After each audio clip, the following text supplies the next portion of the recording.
Part 1 ஒன்று போட்டாச்சு. Part 2, அதாவது இந்த தமிழ்நாட்டில் இருக்கக்கூடிய ஸ்கேம், ஊழல், குற்றச்சாட்டு, லஞ்ச ஒழிப்புத்துறையினுடைய அரெஸ்ட்டு, அறப்போர் இயக்கத்தினுடைய அடுத்தடுத்த அவதாரங்கள், இது எல்லாத்தையுமே நம்ம பார்க்கலாம் சொல்லியிருந்தோம் பார்த்தீங்களா.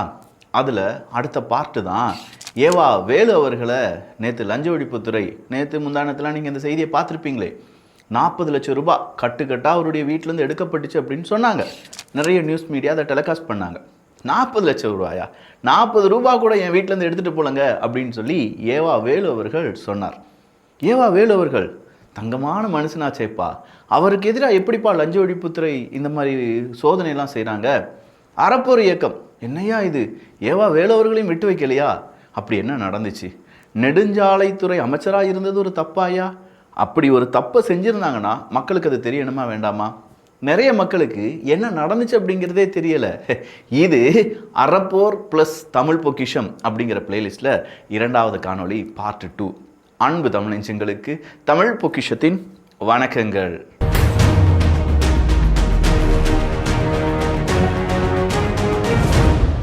இந்த வெள்ளை அறிக்கையாக இருக்கட்டும், இல்லாட்டி ரைடு சம்மந்தமான பல செய்திகள், இதெல்லாம் மக்கள் முன்னாடி தெளிவாக அவங்க மனசில் பதியணும்னா அவ்வளோ அழகாக பேசணும், தெளிவாக பேசணும்.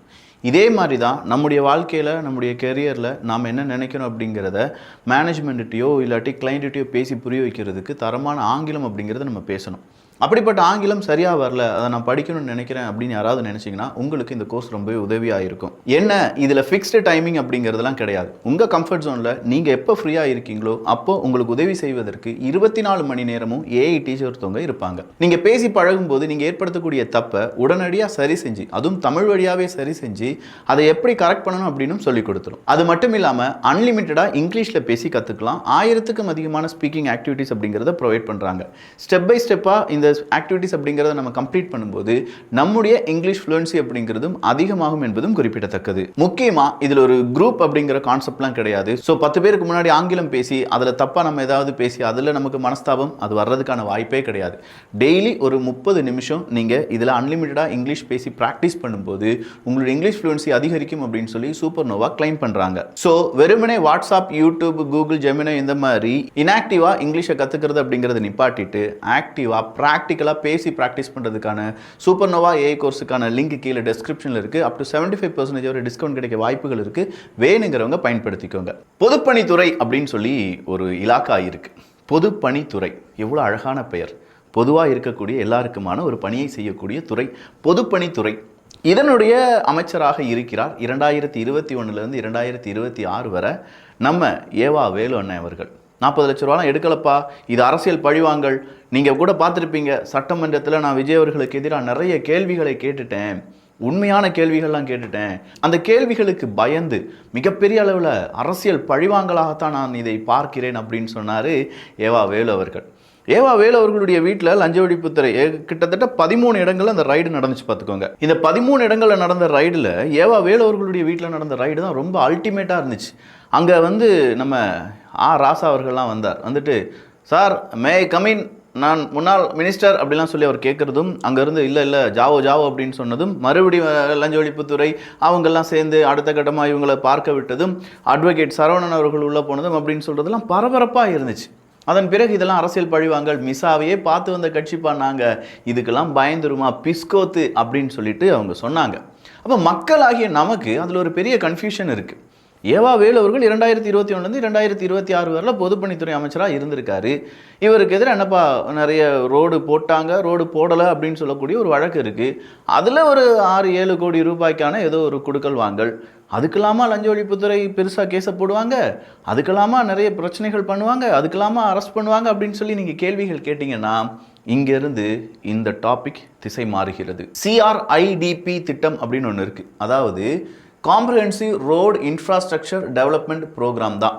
ஸோ இந்த வழக்கினுடைய மையமே இந்த CRIDP அப்படிங்கிறது தான்.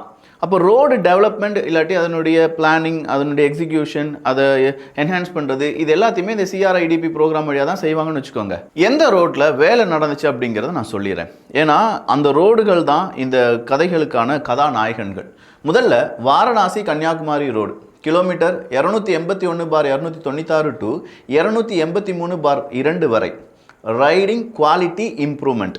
Quality improvement. அதே மாதிரி மண்மங்கலம் நன்னியூர் ரோடு கிலோமீட்டர் 0/02 3/8 வரை இம்ப்ரூவ்மெண்ட். ரோடை இம்ப்ரூவ் பண்ணியிருக்காங்கப்பா. Nehru road to Puthur Nanniyur road வரை இம்ப்ரூவ்மெண்ட். கரூர் ஈசனத்தம் கூம்பூர் இந்த ரோட்ல ஒரு இன்டர்மீடியட் லேனில் இருந்து 2 லேன் வைடனிங் அப்படிங்கிற வேலை நடந்திருக்கு. இந்த 4 சாலைகளுக்குமே பணிகளுக்கு 4.19 கோடி ரூபாய் ஒதுக்கப்பட்டிருக்குங்க. இந்த 4 வைடனிங், ரிப்பேரிங், இம்ப்ரூவ்மெண்ட் அப்படின்னு சொல்லி ஒரு 4 கோடின்னு வச்சுக்கோங்களேன். இதை ஏதோ ஒரு டெண்டர் கொடுக்கணும்ல, அந்த டெண்டர் ரெஃபரன்ஸ் எது அப்படின்னு பார்த்தீங்கன்னா அது ஒரு TPR 007 அப்படிங்கிறது தான். So Tiruppur construction and maintenance circle Karur subdivision TPR 007 road works தொடர்பாக கரூரை சேர்ந்த சங்கர் ஆனந்த் இன்ஃப்ரா நிறுவனத்துக்கு டோட்டலாக 7 கோடிக்கான அந்த கான்ட்ராக்ட் அப்படிங்கிறது கிடைக்குது. அப்படியே நிப்பாட்டு 4 கோடிக்கு அந்த 4 சாலைக்கான இம்ப்ரூவ்மெண்ட் பிளானிங் தானப்பா சொன்னேன். மீதம் இருக்கும் ஒரு 2.25 கோடி எப்படி சொச்சமாக வந்துச்சுன்னு கேட்டால் நபார்டின் வேலை அடிப்படையில் அங்கே ஒரு 2-3 கோடி ரூபாய்க்கான அந்த வேலை, அதுவும் யாருக்கு தான் கொடுத்துருக்காங்க? இந்த சங்கர் ஆனந்த் இன்ஃப்ரா அப்படின்னு சொல்லக்கூடிய இந்த நிறுவனத்துக்கு தான் கொடுத்துருக்காங்க. ஸோ இந்த இடத்துல ரோடு போடணும், மக்களுக்கு அது உதவியாக இருக்கணும். ரோடு போடுறது கவர்மெண்டால் முடியாது, கவர்மெண்ட் டெண்டர் கொடுக்குறாங்க. டெண்டர் யாருக்கு கிடைக்குது? சங்கர் ஆனந்த் அப்படிங்கிறவருக்கு கிடைக்குது. 7 கோடி ரூபாய்க்கான டெண்டர் பாஸ் ஆகுது. இம்புட்டு தானே நமக்கு தெரியும். ஆனால் உண்மை என்ன தெரியுமா? அந்த ஒரு வருஷத்தில் மட்டுமே சுமார் 170 கோடி ரூபாய்க்கு டெண்டர் அப்படிங்கிறது நம்முடைய தமிழ்நாடு அரசாங்கம் இந்த மாநில நெடுஞ்சாலைத்துறை வழியாக கொடுத்திருக்கிறார்கள். எவ்வளவு? 170 கோடி. அதில் தோராயமாக 110 கோடிக்கான டெண்டர் யாருக்கு கிடைச்சிருக்கு? அதாவது சங்கர் ஆனந்த் அவர்களுக்கு, அந்த இன்ஃப்ரா அந்த கம்பெனிக்கு கிடைச்சிருக்கு. இல்லை விக்கி, ஏதோ 2-3 ப்ராஜெக்டாக இருக்குன்னு பார்த்தா கிடையாது ராசாக்களா. மொத்தம் 30 டெண்டர் கொடுக்குறாங்கன்னா அதில் 23 டெண்டர் அளவுக்கு யாருக்கு தான் கிடைச்சிருக்கான்? இந்த சங்கர் ஆனந்த் அப்படிங்கிற அந்த நிறுவனத்துக்கு தான் கிடைச்சிருக்கான். அப்போ இந்த சங்கர் ஆனந்த் அவர்கள் யார் அப்படின்னு சொல்லி நம்ம தேடி போனோம்னா, நம்ம செந்தில் பாலாஜி அண்ணன் அவருடைய வீட்டில் இந்த லஞ்ச ஒழிப்புத்துறை, அமலாக்கத்துறை ரைடு பண்ணுறாங்க அப்படின்னு சொல்லும்போது பேரலாக இன்னொரு வீட்லேயும் ரைடு நடந்துச்சு. அவர் வேறு யாருமே கிடையாது, இந்த சங்கர் ஆனந்த் இன்ஃப்ரா அப்படின்லாம் சொல்கிறாங்களே அந்த நிறுவனத்தை சார்ந்தவங்க வீட்டில் தான். அப்போது செந்தில் பாலாஜி அண்ணனும் சங்கர் ஆனந்த் அவர்களும் நண்பர்கள், ஏவா வேலு அவர்களும் சங்கர் ஆனந்த் அவர்களும் நண்பர்கள், திமுகவும் சங்கர் ஆனந்த் அவர்களும் நண்பர்கள். இவங்களுக்குள்ள ஏதாவது ஒரு செட்டப் நடந்து அந்த செட்டப்புனால தான் இந்த ரோடு கான்ட்ராக்ட்லாம் இவருக்கு கிடைக்குதா அப்படிங்கிறத சும்மா கண்கொத்தி பறவையாக பார்த்து கொண்டிருந்தார்கள் ஏடிஎம்கே. இதில் நம்ம விஜயபாஸ்கர் அவர்கள் இருக்காங்கல்ல ஏடிஎம்கே, அவர் என்ன சொல்கிறாருன்னா, சார் கரூரில் இப்படி ஒரு ரோடு வேலை நடந்துச்சு பார்த்துக்கோங்க, அதில் கான்ட்ராக்ட் கொடுத்தாங்க பார்த்துக்கோங்க, ஆனால் ரோடு வேலை நடக்கவே இல்லை. அந்த கான்ட்ராக்டில் பேசின மாதிரி 4 கோடிக்கு கிட்டத்தட்ட ஒரு 3 கோடி ரூபாய் அளவுக்கு யாருக்கு பைசாவை செட்டில் பண்ணிட்டாங்க? சங்கர் ஆனந்த் அவர்களுக்கு செட்டில் பண்ணிட்டாங்க அப்படின்னு சொல்லக்கூடியது தான் அந்த ஒரு வழக்கு. ஒரு சின்னதாக ப்ரெஸ் மீட் வழியாக இது புகைய ஆரம்பிக்குது. அறப்போர் இயக்கம் என்ன செய்கிறாங்க? எக்ஸாக்டாக 22ஆம் தேதி இல்லாட்டி 20ஆம் தேதி 6வது மாதம் 2022, அதாவது கிட்டத்தட்ட 4 வருஷத்துக்கு முன்னாடியே ஒரு வழக்கை கொண்டு தொடர்றாங்க. அந்த வழக்கில் என்ன சொல்கிறாங்க? 4 ரோடு போட்டிருக்கேன்னு சொன்னீங்களே, அந்த ரோட்டை காண்பீங்கப்பா. என்னையா ரோடையே காங்கலை? ரோடு போடவே இல்லை. அந்த டெண்டருக்கான பணத்தை 77% யாருக்கு கொடுத்தாச்சு? கான்ட்ராக்டருக்கு கொடுத்தாச்சு. அப்போ மீதம் இருக்கும் 23% ஒருவேளை கமிஷன் யாராவது வாங்கியிருப்பாங்களாலாம் நமக்கு தெரியும். அதெல்லாம் நீங்கள் என்கிட்ட கேட்காதீங்க. அதெல்லாம் இனிமேல் லஞ்ச ஒழிப்புத்துறை இப்போ வழக்கு விசாரணை போட்டு அதை வழக்கெல்லாம் விசாரணை செஞ்சாங்கன்னா ஒருவேளை அதெல்லாம் கிடைக்கிறதுக்கான வாய்ப்புகள் இருக்குது. எவன் அப்பம் வீட்டு சொத்து? நம்ம அப்பம் வீட்டு சொத்து. நம்ம நினைக்கிற மாதிரி இது 7 கோடி 10 கோடிலாம் கிடையாது. நான் சொன்னேன் 170 கோடி ஒரே வருஷத்தில் டெண்டர் விட்டு அதில் 110 கோடி ஒரு நிறுவனத்துக்கு மட்டுமே கொடுத்துருக்காங்க. அப்படின்னா எவ்வளவு ஊழல் இந்த 5 வருஷத்தில் செஞ்சுருப்பாங்க அப்படிங்கிறத நம்மளால் யோசிச்சு கூட பார்க்க முடியாது. இப்போ நான் சொல்கிறது ஜஸ்ட் கரூரில் அந்த 4 ரோடுகளுடைய இம்ப்ரூவ்மெண்ட் பிளானிங் இல்லாட்டி வைடனிங் அப்படிங்கிறது. இதே மாதிரி கிட்டத்தட்ட 400 ரோடுகளுடைய ஒட்டுமொத்தமான வேலைகளையும் இந்த 5 வருஷத்தில் செஞ்சுருப்பாங்களா இல்லையா? தமிழ்நாடு முழுவதுமா? அப்போ இதெல்லாம் எவ்வளவு பிரச்சனைகள் இருக்கும் அப்படிங்கிறது நீங்கள் இப்போ தெரிஞ்சுக்கிட போகிறீங்க. அதாவது பேமெண்ட் அப்படிங்கிறது மார்ச் மாதம் 26ஆம் தேதி 2.1 கோடியும் மார்ச் 28ஆம் தேதி 1.26 கோடியும் கொடுக்கப்பட்டது. மொத்தமாக 3.38 கோடி ரூபாயை பேமெண்ட்டாக கொடுத்துட்டாங்க. மார்ச் மாதமே கொடுத்துட்டாங்க. நான் மறுபடியும் சொன்னேன், இந்த நபார்டு அப்படின்னு சொல்லக்கூடிய அந்த ரூரல் லோடு பிரிவில் 1.5 கோடி பேமெண்ட்டும் அந்த குற்றச்சாட்டில் வருது. ஸோ டோட்டலாக 4.68 கோடி ரூபாயை இந்த சங்கர் ஆனந்த் இன்ஃப்ரா அப்படிங்கிற நிறுவனத்துக்கு நம்ம அரசாங்கம் நீ ரோடெல்லாம் போட்டுட்டப்பா இந்தா வச்சுக்கோன்னு சொல்லி கொடுக்குறாங்க. இப்படி கொடுத்தது 2022 மார்ச் மாதம். சரிப்பா, அப்போ இந்த ரோடு போட்டாச்சா இல்லையா, இந்த ரோடில் ஸ்ட்ராங் எப்படி இருக்குது, அதெல்லாம் வந்து குவாலிட்டி செக்லாம் பண்ணியிருப்பாங்கள்ல. அப்படி குவாலிட்டி செக் பண்ணியிருந்தாங்கன்னா அதை ஏதாவது ஒரு ரெக்கார்டில் எழுதணும்ல. இதுக்குன்னு இருக்கிறது தான் புக் அப்படின்னு சொல்கிறாங்க, அதாவது மெஷர்மெண்ட் புக் அப்படின்னு சொல்லுவாங்க. இந்த மெஷர்மெண்ட் புக்கில் அரசு சாலை பணி நடந்ததா, எவ்வளவு நடந்தது, என்ன அளவு மெட்டீரியல் பயன்படுத்தப்பட்டது, எந்த அளவு ரோடு லைடு செய்யப்பட்டது, எல்லாமே இதில் பதிவு செய்யப்படும். இதை வச்சு தான் அவங்க கான்ட்ராக்டருக்கு பணத்தை ரிலீஸ் பண்ணுவாங்க. இப்போ அறப்போர் இயக்கம் என்ன செய்கிறாங்க, ஆர்டிஐயை பயன்படுத்தி பேமெண்ட் பில்ஸ், அங்கே குவாலிட்டி செக் நடந்துச்சா இல்லையா, அதற்கான டாக்குமெண்ட்ஸ், புக் என்ட்ரிஸ், இது எல்லாத்தையுமே எடுத்து வச்சுக்கிட்டாங்க. இப்போ எடுத்து வச்ச உடனே இந்த பிரச்சனை புகைய ஆரம்பித்த பிறகு மார்ச் மாதமே ரிலீஸ் பண்ண அந்த ரோடு கான்ட்ராக்டர் இருக்குல்ல, அதில் கொஞ்சம் ஒரு 2 பேரை மட்டும் சும்மா பதவி நீக்கம் செய்கிற மாதிரி செஞ்சு, அங்கே இருக்கக்கூடிய இன்ஜினியர்ஸ்லாம் இருப்பாங்களே, அவங்கள செஞ்சு விட்டுட்டு இப்போ நம்ம நெடுஞ்சாலைத்துறை என்ன செய்யுது, அவசரமாக ஒரு மீட்டிங்கை கூப்பிடுது. அவசரமாக அந்த மீட்டிங்கை கூப்பிட்டு காவல்துறை அதிகாரிகளை இரவோடு இரவாக இந்த 4 ரோடுகள் இருக்குன்னு சொன்னோம்ல, அந்த ரோடுகள் முழுவதுமாக பாதுகாப்பு அப்படிங்கிறத போடுறாங்க. இந்த பாதுகாப்பு ஏன் அப்படின்னா, போடப்படாத ரோட்டுக்கு ஏன் பாதுகாப்புன்னு கேட்டால், போலீஸ் காவல் உதவியுடன் அந்த ரோடு போடப்பட்டது அப்படிங்கிறது தான். ஸோ பிரச்சனை பெருசாகிருச்சு. பிரச்சனை பெருசான உடனே அமைச்சர் பக்கம் இது போகுது. பொதுப்பணித்துறை அமைச்சராக ஏவா வேலு அவர்கள் இருக்கார். அவர் என்ன செஞ்சுருக்கணும், அறப்போர் இயக்கம் என்ன கேட்குறாங்க, சார் உண்மையிலேயே நீங்கள் இந்த பிரச்சனையினுடைய ரூட் எங்கே இருக்குன்னு கண்டுபிடிச்சிருக்கணும். அப்படி ரூட்டை கண்டுபிடிச்சி இந்த ரோடே போடாமல் யார் இவங்களுக்கு பேமெண்ட்டை ரிலீஸ் பண்ணாங்களோ அவங்கள நீங்கள் ஃபஸ்ட் அரெஸ்ட் பண்ண வச்சுருக்கணும். இல்லாட்டி அவங்களுக்கு எதிராக எஃப்ஐஆர் தொடுத்துருக்கணும். அவங்களுடைய அரசு பதவி அங்கிருந்து பறிக்கப்பட்டு இருக்க வேண்டும். அதன் பிறகு குவாலிட்டி செக்கே பண்ணாமல் புக்கில் என்ட்ரி பண்ண புக் என்ட்ரி அங்கே இருக்கக்கூடிய அரசு அதிகாரிகளுக்கு எதிராக அவங்க சாட்டையை சுழட்டி இருக்க வேண்டும். கான்ட்ராக்டர் வேலையே செய்யலை, ஆனால் காசு வாங்கிக்கிட்டு சும்மா ஜம்முனி வாழ்ந்துட்டு இருந்திருக்காருப்பா. அந்த கான்ட்ராக்டருக்கு லைஃப் லாங் இனிமேல் கவர்மெண்ட் சம்மந்தமாக எந்த கான்ட்ராக்டும் கொடுக்க முடியாதபடி அவரை பிளாக் லிஸ்ட் பண்ணியிருக்கணும். அதை நீங்கள் பண்ணலை. இது எல்லாமே செய்தியாக வெளியிட்ட பின்னும் இதை பற்றி அதிகமாக வாய் திறக்காத அரசு அதிகாரிகள் யார் யார், அதுக்கு பின்னாடி இருந்த முக்கியமான பினாமிகள் யார் யார் அப்படிங்கிறதெல்லாம் கண்டுபிடிச்சிருக்கணும். எதையுமே செய்யலை. கடைசியாக தப்பு நடக்கலை, அதுதான் ரோடு போட்டாங்களே அப்படின்னு சொல்கிறாங்க. இவங்க என்ன சொல்கிறாங்கன்னா, ரோடுக்கு நாங்கள் காசு கொடுத்துட்டோம், அப்போது ரோடு போடாமல் இருந்தாங்க, நீங்கள் பிரச்சனை பண்ணீங்க, அதான் ரோடு போட்டோம்ல, பிரச்சனை முடிஞ்சிருச்சுல அப்படின்னு சொல்லி வராங்க.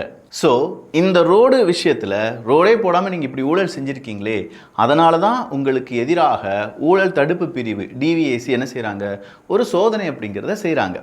டோட்டலாக தாவேக அரசாங்கத்தினுடைய மேசையில் 40 ஃபைல் இருக்கான். இந்த 40 ஃபைலுமே மாஜி அமைச்சர்கள், MLAக்கள் இவங்க செஞ்ச ஊழல் பட்டியல், அவங்களுடைய ஊழல், அவங்க அதாவது இதுக்கு பின்னாடி இருக்கிறவங்களுடைய ஊழல், இது எல்லாத்தையுமே வெளிக்கொண்டு வருவதற்கான முக்கியமான முயற்சியாக அது இருக்கும் அப்படின்னு சொல்கிறாங்க. இதை தாண்டி ஏகப்பட்ட இடத்துல தமிழ்நாடு அரசாங்கம் போன முறை ஆட்சியில் இருந்திருக்கக்கூடிய அந்த கட்சி திமுகன்னு வச்சுக்கோங்களேன், அவங்க என்ன செய்வாங்க, அவங்க கட்சிக்காரங்க, அவங்களுடைய தலைவர்கள், அவங்களுடைய அமைச்சர்களுக்கு எதிராக ஏதாவது ஒரு வழக்கு வருகிறது. உதாரணத்துக்கு டாஸ்மாக் ஒரு 1000 கோடி ஊழல் நடந்துச்சு அப்படின்னு சொல்லி இடி ரைடு போனாங்க. நமக்கு எல்லாருக்கும் ஞாபகம் இருக்கும். ஆனால் அந்த இடி ரைடை நீ எப்படி பண்ணலாம், அந்த டாஸ்மாக்குள்ளே எப்படி இடி வந்து நீங்கள் ரைட் பண்ணலாம், அதெல்லாம் தப்பு அப்படின்னு சொல்லி தமிழ்நாடு அரசாங்கம் சார்பாக ஒரு மேல்முறையீடு அப்படிங்கிறது செய்யப்பட்டிருந்தது. இந்த மேல்முறையீட்டின் காரணமாக இடிக்கு கோர்ட் ஒரு பெரிய வார்னிங் அப்படிங்கிறத கொடுத்துருந்தாங்க.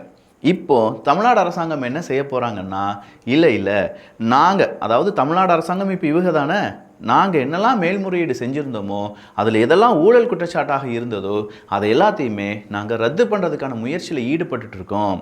ஸோ அவங்க ரத்து பண்ணாங்கன்னா என்ன ஆகும், பழைய வழக்கெல்லாம் தூசி தட்டி எடுப்பாங்க. அப்படி தூசி தட்டி எடுக்கிறதுனால என்ன நடக்கும், ரோடு போடாத ரோடுக்கு 7 கோடி ரூபாய் அவங்களுக்கு கொடுத்துருக்காங்களே, இதே மாதிரி பல ஆயிரம் கோடி ரூபாய் திரும்ப மக்களுக்கே வர்றதுக்கான வாய்ப்புகள் இருக்குது. தவறு செஞ்சது யார் அப்படிங்கிறத தெரிந்து கொள்வதற்கான வாய்ப்புகள் இருக்குது. அவங்களுக்கு தண்டனை கிடைப்பதற்கான வாய்ப்புகளும் இருக்குது. இதெல்லாம் சரியாக நடக்கணும்னா இதை பற்றியான செய்திகளை நாம் தெரிந்து கொள்ள வேண்டும். இப்போ சொல்லுங்களேன், ஏவா வேலு அவர்களுடைய வீட்டுக்குள்ளே 40 லட்சம் இருக்கா இல்லையா அப்படிங்கிறதெல்லாம் நமக்கு தெரியாது. ஆனால் ஒரு அமைச்சராக அவர் கண்ணு முன்னாடி நடந்த இந்த தப்பை தட்டி கேட்காமல் விட்டதும், அதன் பிறகு அந்த அரசு அதிகாரிகளுக்கு தண்டனை கொடுக்காமல் விட்டதும் எவ்வளவு பெரிய ஒரு அலட்சியம், அயோக்கியத்தனம் அப்படின்னு சொல்லி என்ன வேணாலும் வார்த்தைகள் போடலாம். ஆனால் இது சரியாக நடந்துச்சுன்னா, ஒருவேளை அந்த 4 ரோடுகளும் சரியாக நடந்துருந்துச்சுன்னா மக்கள் நல்லா இருந்திருப்பாங்களே. அப்போ மக்களை ஏமாற்றக்கூடிய இந்த வேலை லஞ்சத்தை விட ஊழலை விட பெரிய கொடுமை தானே. இது இத்தோடி நிற்க போகிறது கிடையாதுங்க. இன்னும் சில ஊழல்கள், இன்னும் சில முக்கியமான வழக்குகள் எல்லாத்தையுமே நம்ம தோண்டி எடுத்து அதுக்கான ப்ரூஃபோடி வித் அறப்போர் இயக்கம் அவங்களுடைய சப்போர்ட்டடி இங்கே வீடியோ வந்து நம்ம பதிவு பண்ண போகிறோம். இப்போ நான் பேசின இந்த வீடியோக்கான ப்ரூஃப், சாலிடான எவிடன்ஸ், எத்தனை ஐஏஎஸ் ஆஃபீஸர்ஸ் அவங்க அரெஸ்ட் பண்ணியிருக்காங்க, இல்லாட்டி பணி நீக்கம் செஞ்சுருக்காங்க, எவ்வளோ அதிகாரிகள் மீது எந்த மாதிரியான நடவடிக்கை எடுக்கப்பட்டிருக்கிறது, அதுக்கான பில்ஸ் எல்லாமே நான் நம்முடைய வாட்ஸ்அப் குரூப்பில் ஷேர் பண்ணிடுறேன். பார்க்காத டிபி ட்ரூப்ஸ் அதையும் ஒரு பக்கம் சும்மா பார்த்துக்கிட்டு டவுன்லோட் பண்ணி வச்சுக்கோங்க. இது ப்ரூஃபுக்கான வீடியோ பேசிட்டோம். அடுத்த வீடியோவும் அடுத்த பார்ட்டும் இதே மாதிரி ஏகப்பட்ட ஊழல்கள் எப்படி நடக்குது, நமக்கே தெரியாமல் என்னெல்லாம் நம்ம ஏமாற்றப்பட்டு இருக்கிறோம் அப்படிங்கிறதெல்லாம் புட்டுன்னு வைக்க போகிறோம். அதுக்கு நீங்கள் உங்களுடைய சப்போர்ட்டான சப்ஸ்கிரிப்ஷன் உங்கள் நண்பர்களுக்கு ஷேர் பண்ணுறதை நீங்கள் செஞ்சிடலாம். நான் முதலே சொன்ன மாதிரி சூப்பர்னோவா ஏஐ கோர்ஸில் ஜாயின் பண்ணுறதுக்கான லிங்க் கீழே டிஸ்கிரிப்ஷனில் இருக்குது. அப் டு 75% வரை டிஸ்கவுண்ட் கிடைக்க வாய்ப்புகள் இருக்குது. வேணுங்கிறவங்க பயன்படுத்திக்கோங்க. நல்லதை பகிர்ந்து நல்ல சமுதாயத்தை உருவாக்குவோம். நன்றி, வணக்கம்.